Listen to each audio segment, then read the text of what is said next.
Coming in hot. Ugh. GameCube. Nintendo's underloved box during production, it's now a console that's actually quite appreciated with a lot of really great titles. Much like the Nintendo 64 before it, the GameCube retained its shape throughout its entire run with very few changes. Those changes being the color options, to which this one's a black one, but there was also purple, silver, and spice orange, orange being a Japan exclusive as far as I'm concerned, as well as the AV outs being different, with the early ones being analog and the late ones being digital, or both in some cases.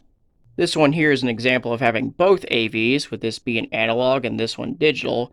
In addition, all GameCubes have expansion ports on the bottom, namely for the broadband adapter, which I have seen but not for many years, as well as the Game Boy player, which I do have but is not being shown for two reasons.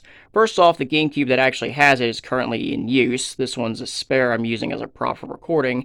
And second, it gives the GameCube a good chunk of height and I was worried about it not fitting the whole screen. My GameCube collection has grown, shrunk, and evolved over time, and currently sits at 18 games. 19 if you want to count the Game Boy Player disc, but I typically don't count that since that's an application disc that runs the Game Boy Player, much like the web browser discs for the Dreamcast or the Linux disc for the PS2. With that said, let's take a look at the games. Luigi's Mansion. A launch title for the GameCube that I really don't think needs much explanation. I'll just go ahead and open it right now. There is the game disc and the instruction manual, and right under that is the Nintendo Power insert and a precautions booklet, but those are ridiculously common. Apart from the manual having this curve on the very outer edge, it's a very nice copy that I got for pretty cheap, and I'm happy to still have. Mario Party 5. This is my only Mario Party game for the GameCube, though I used to own 4, but I'm not sure what happened to that one. Regardless, at least I've got this one. I'll open this one up. There's the game disc, the thick instruction manual. That thing is over 50 pages large. That's ridiculous. The Nintendo Power insert, as well as a Nintendo.com insert to register your Mario Party 5 copy for some cool stuff, and of course the precautions booklet. A pretty good game, though I hope I can get some of the other Mario Parties without a whole lot of crap. Burnout 2. This is an arcade racing game that's more known for its third game in the series, which, mind you, is awesome, but sadly, the second game was as far as it went for the GameCube, as the third game never happened on it due to, if I read it right, the GameCube's gimped online capabilities. Probably because of that, the GameCube version of this game fetches more than the other ports, though that's not saying much because you can still get the game for less than $30. Go ahead and open it up here. There's the game disc, there's the manual, behind that's the precautions booklet. Pretty much the basic stuff, and that's all I really have to say about it. F-Zero GX. This game is brutal, but still awesome. Sadly, this was the last really new F-Zero game we got. Sure, there's F-Zero 99, but that's just adding a whole lot of cars to the Super Nintendo version. That's not really much of a difference, is it? There is the game disc, the manual, which is thick, but not as thick as Mario Party 5, though it is a clean one regardless. The Nintendo Power insert, the precautions booklet, and right under that is a coupon for a Logitech wheel, since this is a racing game after all.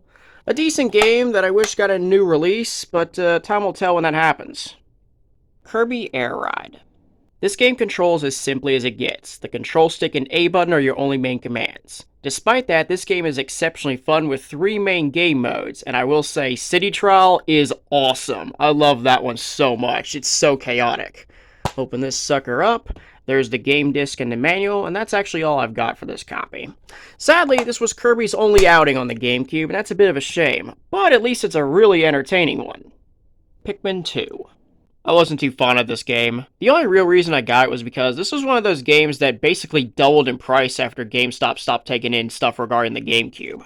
Go ahead and open this up here. There's the game disc, there's the manual. Right under that is the Nintendo Power insert. Strangely, no precautions booklet, but it is what it is. I know a lot of people like the Pikmin series. After all, it did get some more games. I mainly got this game because of the circumstances surrounding it.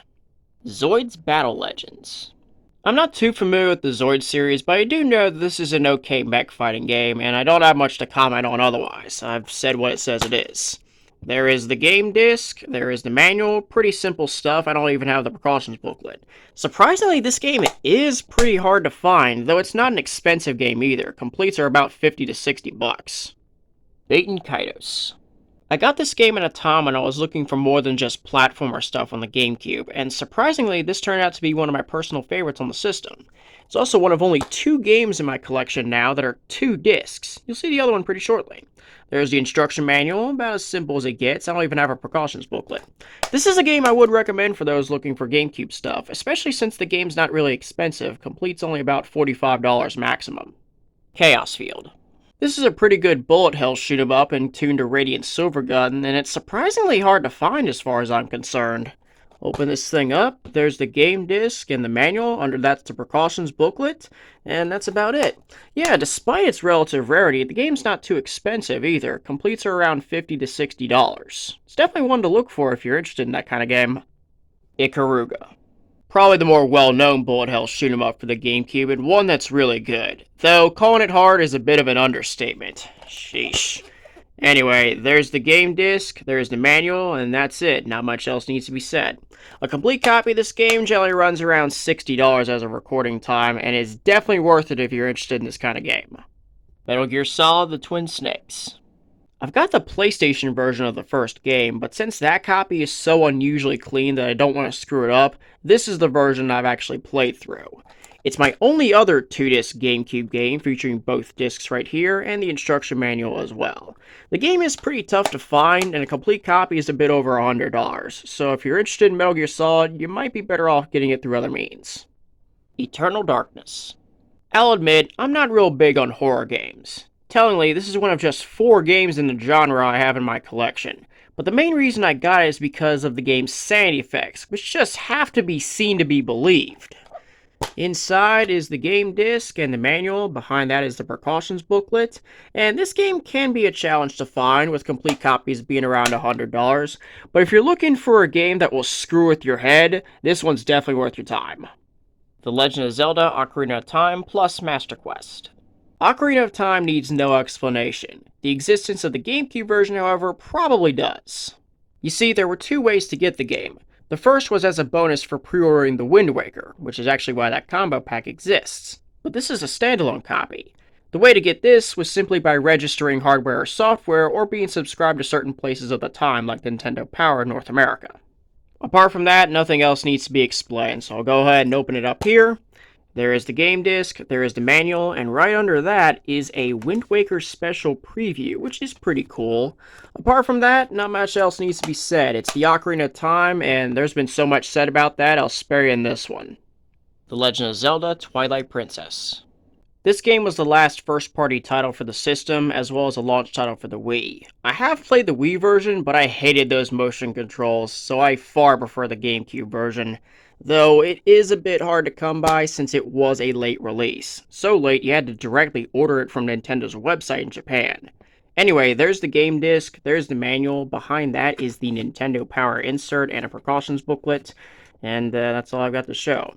A complete copy of the game has been over $100 for a couple years now, generally sitting around $120 as I'm recording this.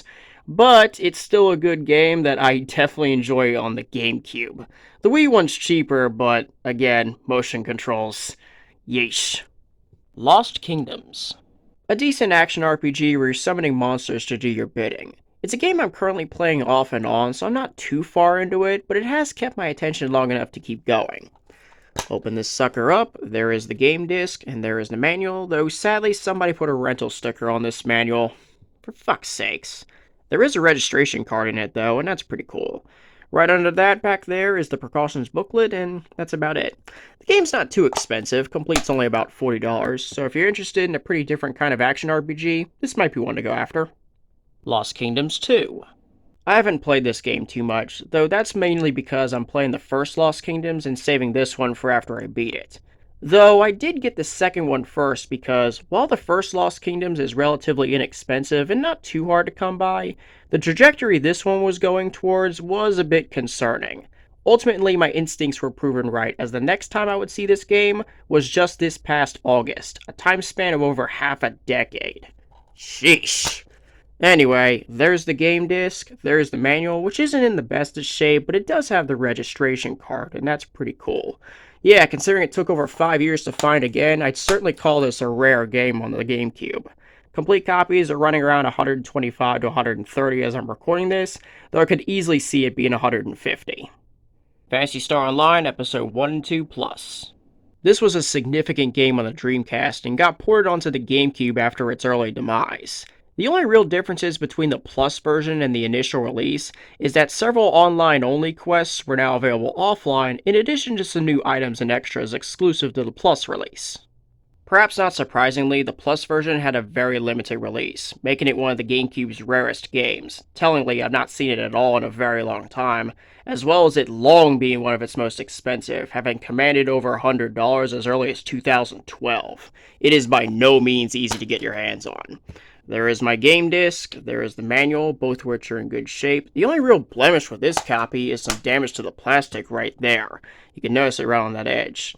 Complete copies as of recording time are around 150 to 160, but the market for this one fluctuates pretty violently, and it wouldn't surprise me none if it hits 200 yet again.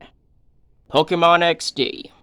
While I'm not much of a Pokemon person, I did like this game's storyline, which was quite nice considering this was actually the first GameCube game I ever played, along with Sonic Mega Collection. This is my second copy of the game, however. Open this sucker up, there's the game disc, which I always thought looked pretty cool. The manual, which is nice, clean, and glossy, though a bit crushed due to the holders. Not much you can do there, unfortunately. The Nintendo Power insert, a Pokemon insert where the reverse is actually a poster featuring this game's cover art, which is very cool, and of course the precautions booklet. As of recording time, complete copies of the game are running around $200, though I have to say, as someone who's not exactly fond of the Pokemon series, seeing the market for the games explode the way they did is a bit damning to say the least, and this game is a great example of it.